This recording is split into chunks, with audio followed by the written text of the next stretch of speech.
Wheeler पे 1-1 करोड़ 2-2 करोड़ रुपए लोग लेके जाते हैं, तो इस पर पाबंदी लाने के लिए, क्योंकि इससे पहले भी इस तरीके की हवाला की रकम लूटी जा चुकी है, कोतवाली में ऑफिस में इस तरह, लकड़गंज में ऑफिस में इस तरह से, तहसील में ऑफिस में इस तरह, तो इस पर अपना कोई नेटवर्क बनाने के लिए कोई प्लान? देखिए, आप सही बोल रहे हैं। इसमें भी जो है, जो भी इस तरह के अगर मिलते हैं, एक तो उसके बारे में हमें इन्फॉर्मेशन आए, हम उसके ऊपर ज़रूर कार्रवाई करेंगे।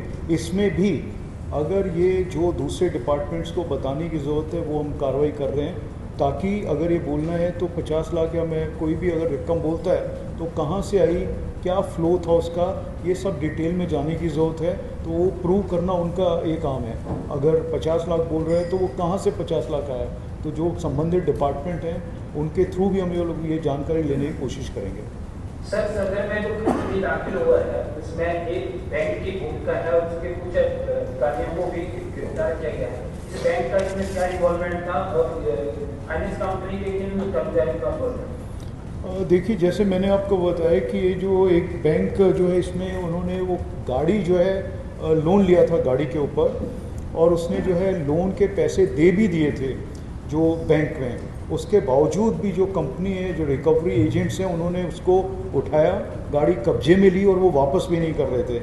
और ये कहने के बाद में भी जो है ऐसा नहीं हुआ, उसका जो नुकसान हुआ और गाड़ी नहीं दे रहा था उसके लिए पैसे भी और मांग रहे थे। तो इस आधार पे इसमें हमने केस दाखिल किया, जो भी संबंधित हैं। सर, एक चर्चा अशी आहे, या प्रकरणात त्याचे एक हप्ता थकला होता आणि तो पैसे हप्ता थकीत भरत नव्हता, म्हणून ते गाडी उचलली. तेच म्हणतोय की त्यांनी दिलं होतं ते बँकाचे आपसात हे नव्हतं, कारण रेकॉर्ड आपण बघितलेला आहे सगळा.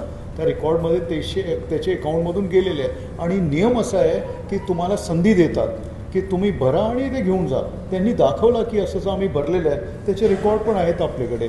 मग त्या आधारावर ते बघितले, नंतरही जर असं करताय मग चुकीची गोष्ट आहे. असेच ह्याच्यामुळेच काही लोक ते एक्स्ट्रीम केसेस, एक्स्ट्रीम स्टेप घेतात, सुईसाईडपर्यंत पोहोचतात. मग हे कोणालाही असे प्रकरणात ते दबाव होता, आपल्या चर्चा की दबाव होता कोणावर, कोणाचे दबाव होता अशी चर्चा आहे. आम्ही कुणाच्या दबावामध्ये काम करत नाही, मी स्पष्ट करतो तुम्हाला.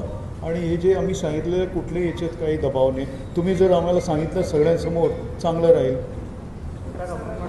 नहीं सर, अमाउंट को लेकर कंफ्यूजन किया जा रहा था, कभी 2 लाख बताया जा रहे थे, कभी 5 लाख बताया जा रहे थे, और अभी 50 लाख। क्या अमाउंट में भी और इजाफा हो सकता है क्या सही आंकड़ा है? देखिए, जो हमारे पास में अभी आया है, जो पता चला है 15 लाख कहाँ पे गए हैं, 4 लाख कहाँ गए हैं, इसके आधार पे मैं बता सकता हूँ कि अभी 19 लाख का हिसाब हमारे पास में आया है। सर, आने वाले समय में नवरात्र आ रहा है, किस तरीके से बंदोबस्त रहेगा और क्या करेंगे?